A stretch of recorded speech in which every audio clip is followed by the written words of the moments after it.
Fire, what you saying? Yes, Fire Key, give thanks to life as usual, you know? We are here again, Ballhead and the Dread podcast, reminding the people all about Chant Down Baltimore, June 25th, Carroll Park, Baltimore, Maryland. Live on stage, the one Freddie McGregor, Ibamar Artarchi, Jerry Harris, and the great ancient prophet, Derek Barnett, and the legend Andy Basford will be there. Benefit concert, you have to bring a donation to enter. Also, remember Generation Gap Rhythm thing near Blazing. Make sure you check it out. Tunes from the one Mapar and P are Tarchi, Muda Baruka, Luton Fire. I'm a root to fire, right? Also, if you purchase the thing, you get a dub, which is crucial for those who want the earth sounds. Today is a special show. We have a special guest, the Virgin here, Sam P.K. Collins, author, journalist here, grassroots journalist, that is. Sam, what are you saying? I'm real blessed to be here. Thank y'all so much for opening the space to me. Like we were saying before, this just speaks to the spirit of alignment. When missions are in alignment, we just cross paths and we make the best happen. So I'm very happy to be here. Thanks for this good reasoning. All right, cool. We want to get right into the thing, right? And I want to speak about your book, Babylon Be Still, that is, speaking about your transformation to a more Pan-African mindset, right? Many people can relate, those who have went through the transition or had to unlearn to relearn. What was your experience like in regards to being more in a Eurocentric mind frame, also education? From what I understand, you went to a predominantly white school. What was that experience nights when you started to kind of find out certain things and what was going on externally and internally? Yes, so I had the privilege of attending a PWI for free. I was given a full ride to the George Washington University. I always knew I wanted to study journalism. And by the time I had entered college, I had gotten a taste of what life was like for Black men living in the United States, just having been hopping off the porch, traveling through the streets of DC and Montgomery County and PG County in Maryland, and just befriending various African, young boys of the diaspora. Just getting into things that young boys get into as far as it relates to parties, encounters with the police, things of that nature. So when I got into college, I had a consciousness where I wanted to represent and do journalism in the interest of my people. And that persisted throughout college. And, even in college, that's where I gained sort of a race and a class consciousness. I knew I was Black, but it was a matter of how hard I was going to go in representing the interests of Black people. And being at a predominantly white university, especially one where you are often expected to act a certain way, there was an identity crisis because I was trying to balance, who I was and myself as a native Washingtonian, a Black guy of a certain class consciousness, and just trying to navigate these circles with other Black people from private schools and boarding schools who felt a certain way about, I wouldn't say Black authenticity, but who were trying to navigate the white world with a white mask, like Frantz Fanon would say, So it was the white people in the environment, but the way that stuff goes today, oftentimes it's some of our people with different certain classes and certain backgrounds who often perpetuate these schisms, that we face. And, the book really speaks about me just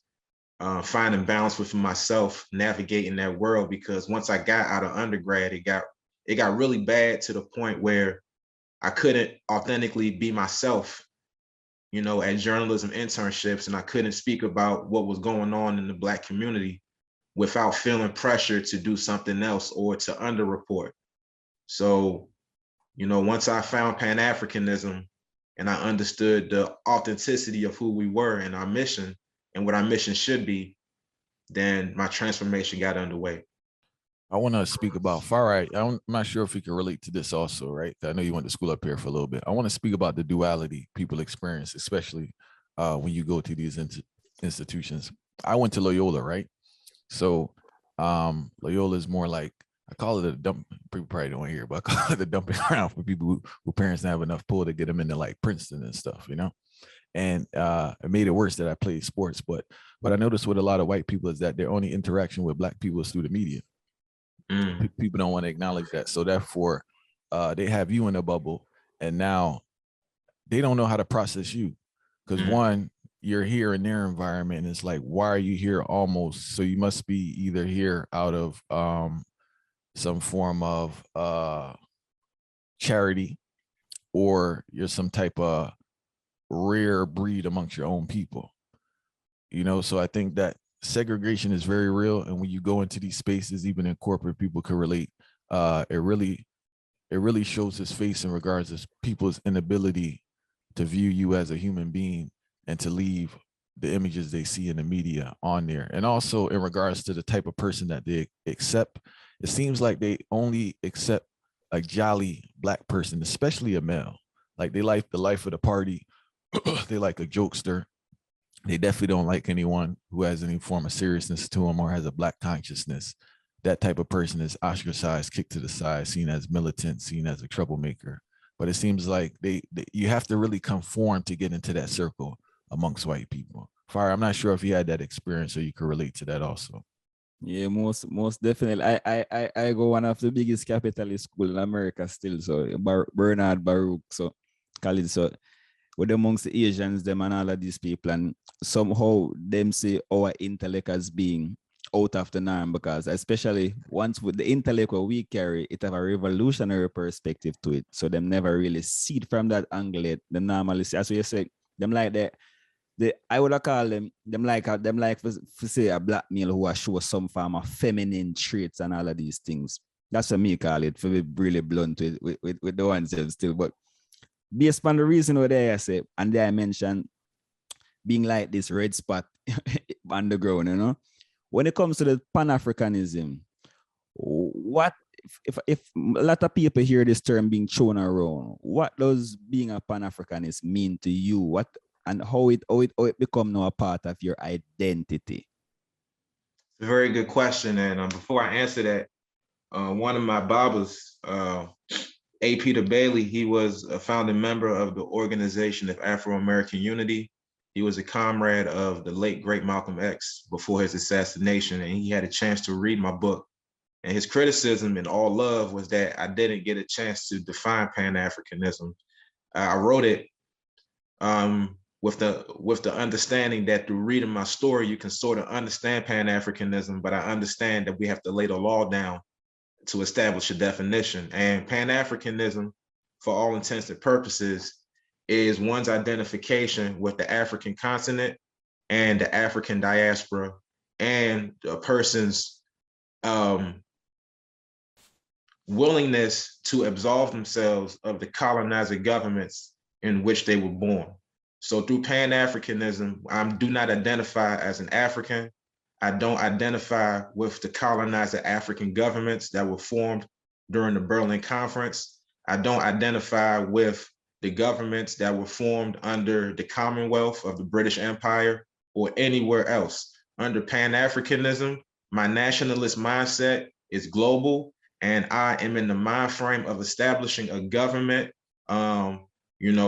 that goes well beyond the beginning of colonization. As a Pan-Africanist, I identify as part of the global majority and not as a minority as the United States government would like for us to believe that we are. As a Pan-Africanist, I do not identify as an American citizen. I don't identify as a Republican or Democrat. I identify with the customs, attitudes, and traditions that make me African, and I see my lineage as so that in identifying of the Africans, I find more commonalities than I do differences. And the reason why Pan-Africanism has been so important in my life was because once I identified as a Pan-Africanist, I had more of a foundation and more of the confidence to go into newsrooms and articulate certain points. Because journalism is the fourth branch of government, as they like to tell us in the academy. You have the executive, judicial, and legislative, and for all intents and purposes, journalism is supposed to hold the other three accountable.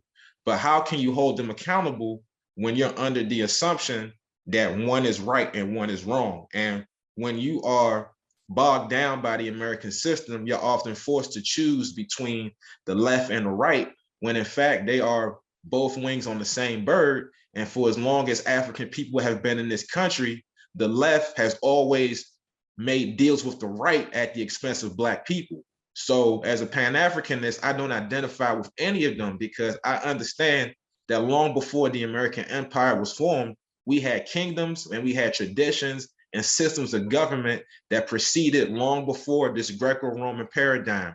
I'm of a different mindset, and a lot of that was brought up by my adoption of the Rastafari liberty, to keep it 100 with you, because we're talking about a social, political, and spiritual development, and those are all one and the same. And when you're talking about America and this Eurocentric paradigm, they often try to separate the two, when in fact they are often combined, and they are combined to our detriment. So Pan-Africanism is a whole changing of a paradigm. It's not just political, but it's a mind frame, and getting yourself into a mindset where your identity is the basis of who you are, and you rise above all of the confusion that is Babylon. Well, let me hear you say mountain, mountain.